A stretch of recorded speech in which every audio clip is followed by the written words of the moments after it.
Hello everyone, welcome to our channel. आप सभी railway NTPC CBT 2 candidates के लिए आज की वीडियो इंपॉर्टेंट होगा। आज के हमारे इस वीडियो को देखने के बाद आपके जो मार्क्स हैं मॉक में वो 1 से 2 मॉक में ही अचानक से बूस्ट कर जाएंगे। इस बात की पूरी गारंटी है। यदि मैं आपसे 10 से 15 मार्क्स कह रहा हूँ तो यह फैक्ट है।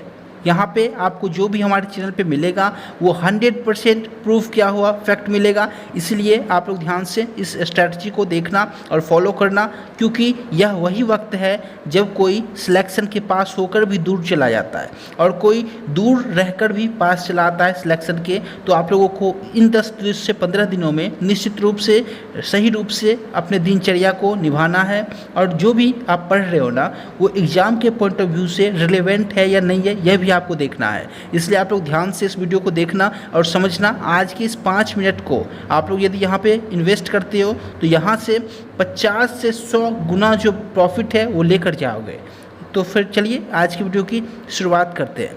देखो आप लोग सबसे पहले अभी जो है लेवल 5, लेवल 3 और लेवल 2 का एग्ज़ाम आपका होना है वो 12 जून से स्टार्ट है। ऑलरेडी नोटिफिकेशन आ चुकी है। तो उसके लिए मैं आपको बता दूं कि अभी जो है बहुत सारे छात्र गलतियां कर रहे हैं, परेशान दिख रहे हैं, क्योंकि अंतिम 10 दिनों में 15 दिनों में वो लोग सिलेक्शन से अपने आप को 15 से 20 मार्क्स दूर मान के चल रहे हैं। तो इन दिनों में वो लोग 15 से 20 मार्क्स कैसे इम्प्रूव करेंगे, आज के इस वीडियो को देखने के बाद उनके जितने भी मुश्किलें हैं वो यहाँ पे समाप्त हो जाएगी। तो आप लोग ध्यान से वीडियो को देखना और समझना। एक एक स्टेप इंपॉर्टेंट है, तो आप लोग स्किप एक भी स्टेप को मत करना।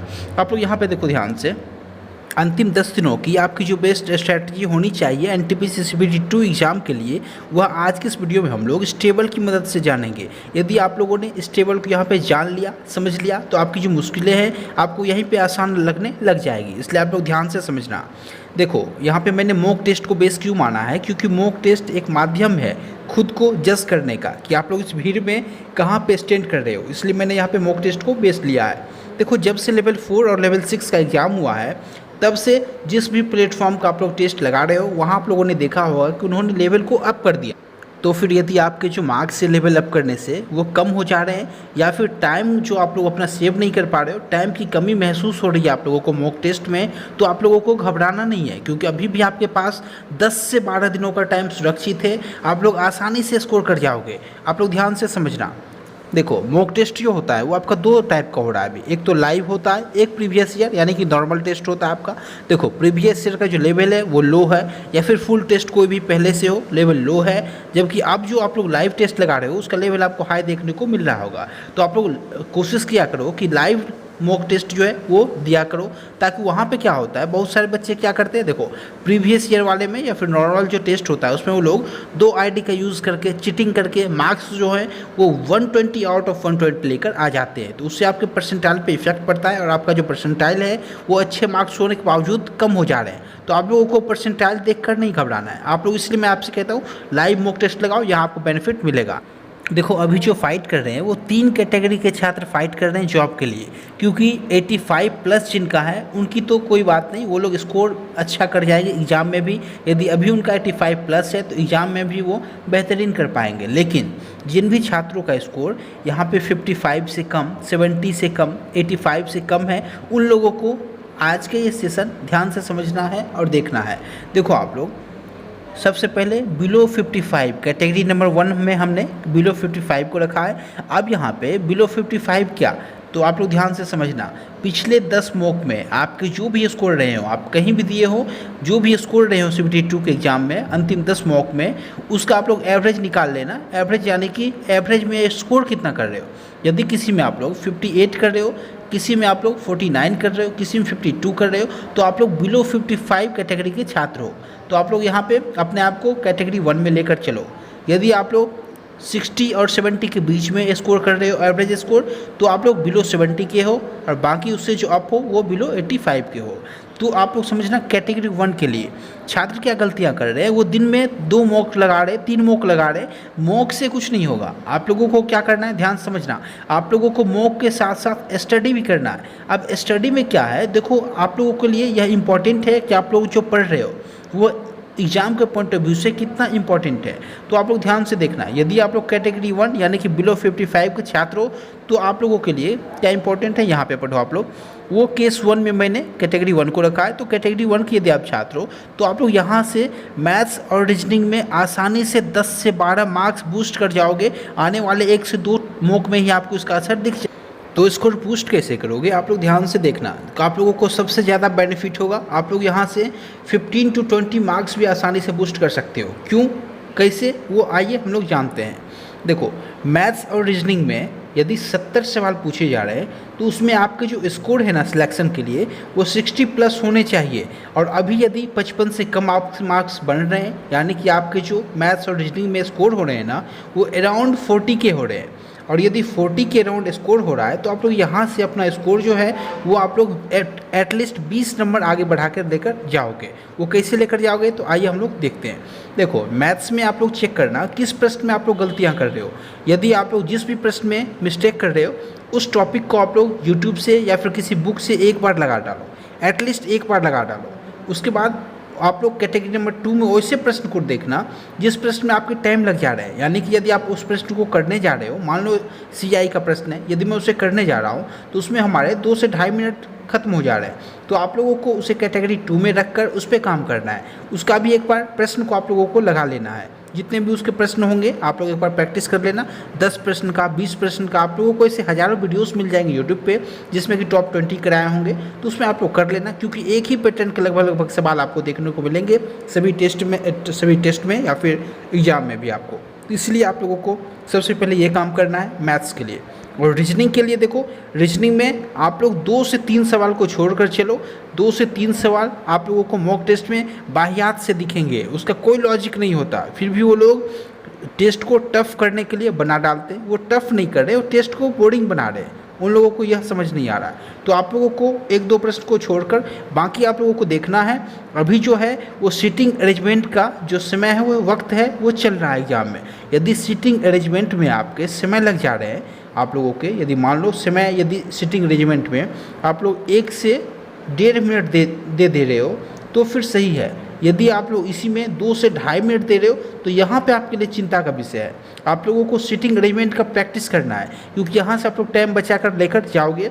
रैंकिंग के प्रश्न लगातार आ रहे हैं तो रैंकिंग का प्रैक्टिस करो।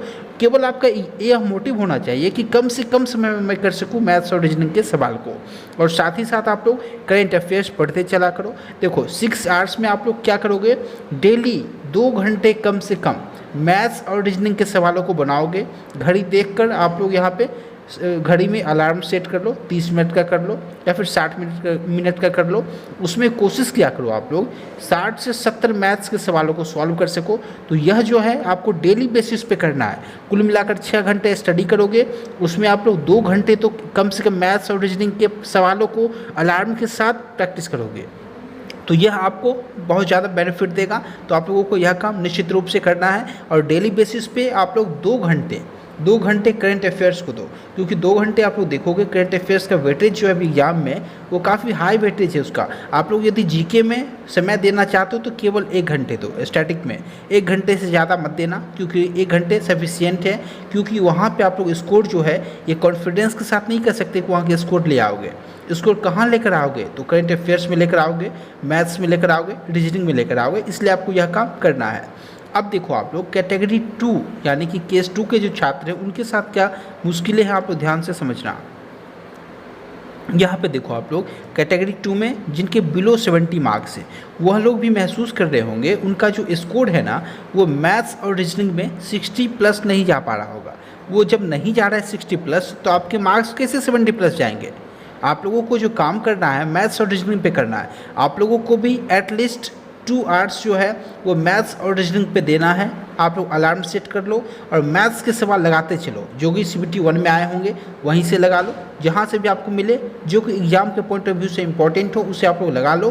तो वहाँ पे अलार्म लगाकर 2 घंटे में कोशिश किया करो मैक्सिमम सवाल मैथ्स रीजनिंग के कर सको। तो इस तरीके से आपका जो स्कोर है वो बूस्ट करेगा, क्योंकि यहाँ से मैथ्स और रीजनिंग में आपका कैलकुलेशन फास्ट होगा, पहला बेनिफिट है। सेकंड बेनिफिट है आपका माइंड चलना शुरू होगा मैथ्स और रीजनिंग में।